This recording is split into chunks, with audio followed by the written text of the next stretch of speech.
Now that you understand, I promise I'm going to go into detail how you can know beyond a shadow of a doubt if you have the genuine faith.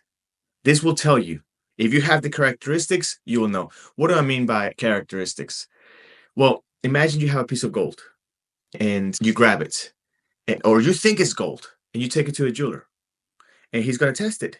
And he looks at it, and he's got a list of things this item needs to pass for it to be real gold. So he checks it and says, well, it must be yellow, or it must be within this color. Your item is green.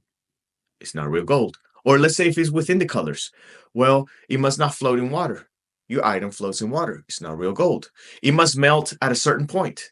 Your item is real gold or not gold. There's different evidences for gold to know if it's real or not. It must be metal.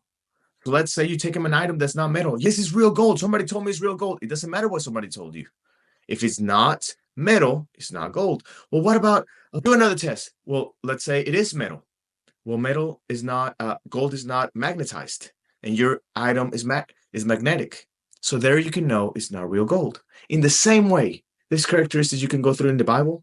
God didn't give us some book we can understand. He left clearly defined characteristics, is the best way to put it, to know if your faith is real.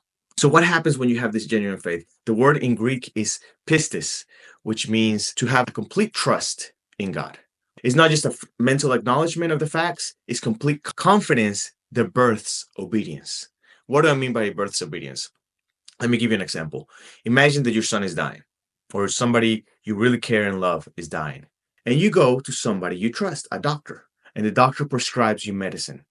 And this doctor tells you, you're going to give this medicine 3 times a day to this patient. So you grab the medicine and you give it to him 3 times a day. You follow all the directions he gives you. Why?